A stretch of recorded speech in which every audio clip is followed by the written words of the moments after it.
Part 2. Waging War. Sun Tzu said, "In the operations of war, where there are in the field 1,000 swift chariots, as many heavy chariots, and 100,000 mail-clad soldiers, with provisions enough to carry them 1,000 li, the expenditure at home and at the front, including entertainment of guests, small items such as glue and paint, and sums spent on chariots and armour, will reach the total of 1,000 ounces of silver per day. Such is the cost of raising an army of 100,000 men." When you engage in actual fighting, if victory is long in coming, then men's weapons will grow dull and their ardour will be damped. If you lay siege to a town, you will exhaust your strength.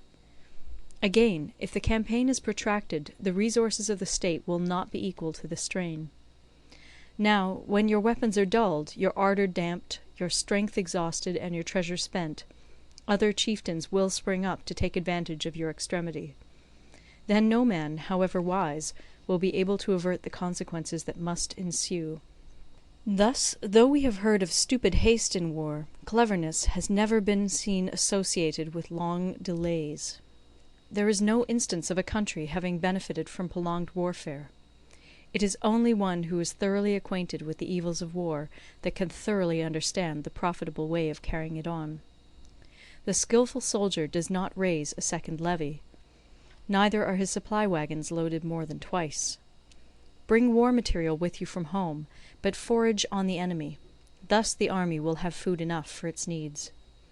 Poverty of the state exchequer causes an army to be maintained by contributions from a distance. Contributing to maintain an army at a distance causes the people to be impoverished.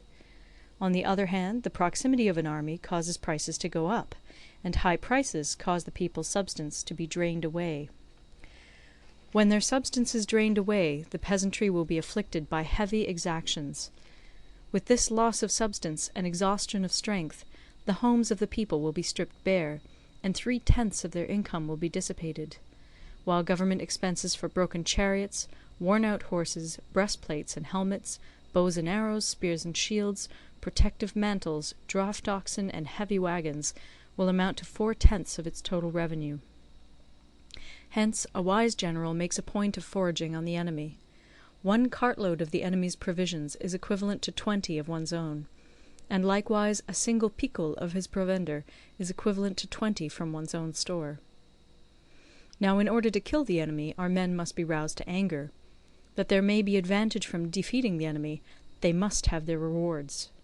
Therefore in chariot fighting, when 10 or more chariots have been taken, those should be rewarded who took the first. Our own flags should be substituted for those of the enemy, and their chariots mingled and used in conjunction with ours. The captured soldiers should be kindly treated and kept. This is called using the conquered foe to augment one's own strength. In war, then, let your great object be victory, not lengthy campaigns. Thus it may be known that the leader of armies is the arbiter of the people's fate, the man on whom it depends whether the nation shall be in peace or in peril. End of Part 2.